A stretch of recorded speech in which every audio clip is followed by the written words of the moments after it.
Welcome to Here We Are, a place where I share my thoughts, writings, and things worth paying attention to. I'm your host, Ben Savio, and today I'll be reading you a love letter I wrote. I hope you enjoy. The Invisible Cost of Motherhood. I wonder if our kids know the cost of your motherhood. Motherhood is beautiful, yes, but it's also brutally expensive. Emotionally, physically, mentally, spiritually. And in some ways, motherhood is a death by 1,000 cuts. First, it will ask for your body, then your sleep, then your time, then your hobbies, then your friends, then your ability to finish a sentence, then your clean car and your hot meal. There's a quiet sadistic grief inside becoming a mother. Not because you don't love your children, but because you do. Because you love them so goddamn much, you keep handing them tiny pieces of yourself until one day, your account is overdrawn and you find yourself crying on the bathroom floor somewhere, wondering where you went. In Harry Potter, a Horcrux is created when someone is able to split their own soul and hide a piece of themselves inside another living thing or object. In a strange way, motherhood can sometimes feel like its own kind of reverse Horcrux, where with each new kid, a mother must metaphorically split her own soul and place the pieces of herself inside the heart of her kid, not out of violence but out of love, and then spend the rest of her life protecting those pieces of herself as they walk around outside her body, by checking fevers, whispering tiny prayers, and trying to use whatever magic she has left to keep the world from breaking them. Or as Elizabeth Stone put it in a more succinct manner, making the decision to have a child is to decide forever to have your heart go walking around outside your body. Nobody warns you about the quiet, disappearing magic trick of motherhood. It sneaks up on you in a subtle, almost seductive way. One interrupted thought at a time, one cold meal at a time, one kid yelling, "Mom!" through the bathroom door at a time.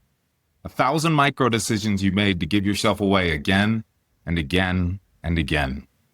It descends upon you in this conscious and subconscious way. You choose us over sleep, us over silence, us over eating when the food is still warm, us over finishing a thought, us over having a body no one touches for 5 goddamn minutes. And then one day, without any ceremony, you catch yourself in the mirror, and you don't recognize the woman looking back. And you can't help but think, who is this anxious woman I've become? Who is this tired, beautiful, anxious woman?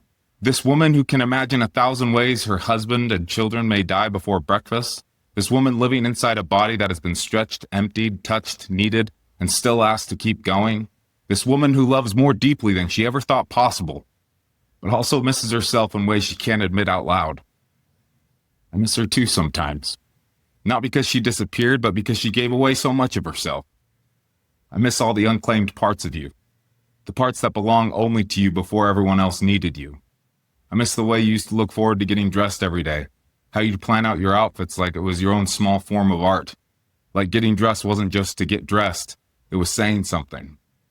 I miss the way you could relax in the bath without needing to lock the door, like you were protecting a sacred temple from tiny sticky intruders. I miss the way we used to play pointless board games with your parents on Sundays before adulthood turned every free minute into a triage center of bills, dishes, schedules, texts, laundry, and all the quote-unquote important things that somehow keep us from the things we actually miss. I wonder if our kids know the life you gave up to choose them. Do they know you could have been the only female executive with a corner office in some big city somewhere?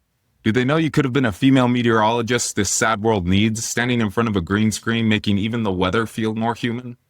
Do they know you could have been one of those women on Sex and the City with a penthouse apartment, weekly Pilates classes with girlfriends, facial routines at your favorite spa, and an inner life people would pay just to stand near to? Do they know these alternate realities of you that you quietly lay down, the same way you quietly lay down the silverware for our family dinners at night? Do our kids know what you could have been if you didn't choose us? They don't. They think mothers just happen, like manna from heaven, like Amazon packages on the porch, like clean towels materializing in their drawers, like someone always knowing where the water bottle lids are in the house, like their favorite shirt reappearing each week, clean and folded by some invisible house elf who apparently lives here and works the night shift. They think the world turns because the world turns. They don't know it turns because of you. They don't know that biology is the least of what makes someone a mother. They don't know the quiet evolution you've undergone to become the family infrastructure instead of a person. How everyone notices when the house stops running, when the fridge runs out of milk, when there's no clean underwear in the drawers, but no one notices the woman carrying it all on her back. Because you remembered the dance shoes, because you heard the cough before it became a fever, because you found the library book under the bed, because you put the appointment in the Google Calendar, because you carried the invisible weight everyone else gets to forget. And maybe they're not supposed to understand. Maybe they need to believe the sun rises because someone opened the blinds for them. Maybe their inability to realize just how foundational you are is its own kind of testament of appreciation of how good of a job you're actually doing at building their world. I wonder if God feels the same quiet emptiness on the days nobody looks up. As he looks down on our seamless planetary orbit and filtered water, watching us live our small, astonished lives without ever stopping to ask who arranged it all. And even though I miss all the buried parts of you, I also love who you are now. I love the woman motherhood is making and unmaking you to be. I love the way you become an amphibian each night and disappear into the bath like you're returning to your original species. I love the way you neatly roll up little iPhone cords and store them in the drawer to show that you have some semblance of control within a house that continues to live out the law of entropy in real time each day. I love the way you keep your car clean, defending the space like a dragon guarding the last remaining castle. I love your lists, grocery lists, project lists, home improvement lists, to-do lists. Lists written on paper, on your phone, in your head, in the invisible command center where somehow keeps everyone's lives from collapsing into dust. I love the way I can see you in the art on our walls and in the humor of our children. I love the way you love me, the way you've raised me too in your own quiet way, the way you've held me close but also given me the space to grow on my own. I love you for the diagonal cuts you make in our kids' sandwiches and for the unnecessary amount of time you spend on making the birthday invitations for our children make them feel like they're tiny works of art. I love you for all the finished and unfinished projects you pick up around the house. I love the way you make our home feel alive with your audible-worthy narration of children's books from the other room. I love the way you get sucked into playing Legos with our kids, and even though whatever you build will eventually fall apart and be swallowed back into the plastic sea with all the other tiny foot-stabbing pieces of childhood, I love that you build anyways. Because maybe that's its own kind of practice for motherhood. Building things you know you will eventually have to let go of. Block towers, lunches, bedtime routines, confidence, childhood. All of it teaching the same gut-wrenching, beautiful surrender of how to love something enough to let it go. How everything is more temporary than we pretend it all to be. And maybe that's what makes it holy. The fact that it leaves. So I need you to remember something. Our kids won't remember your bad days, the way you punish yourself with them after they go to bed. They won't remember every time you snapped, every time you were touched out, every time you needed time to yourself to just stop being needed.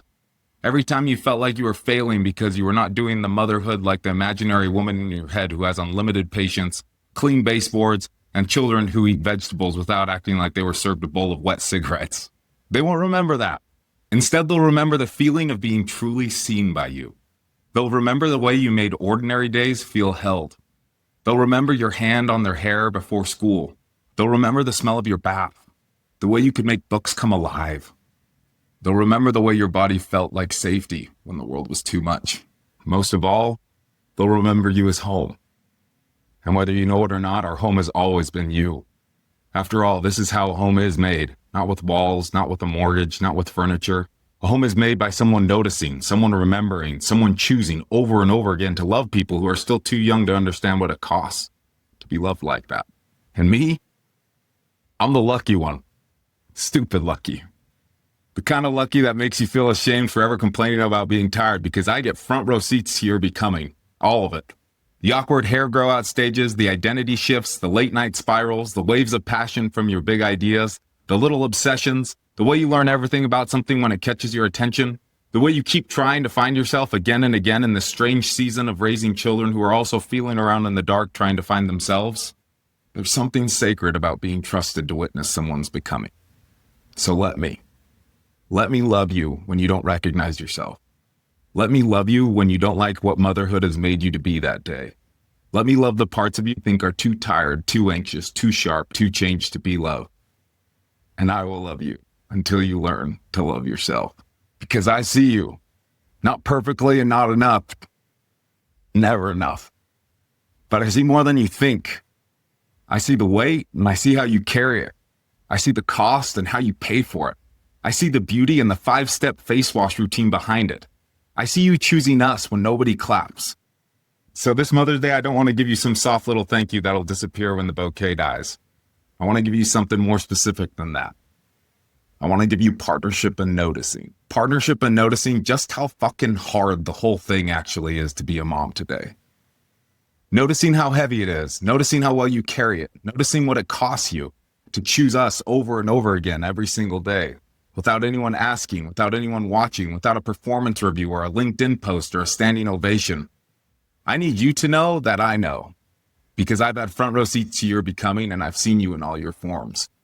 I am your trusted witness, and loving you through them is the most sacred responsibility I've ever been given. Happy Mother's Day. Thank you for listening to Here We Are. I enjoyed writing, reading, and throwing this out into the void, hoping to help someone else in the sea of the internet out there.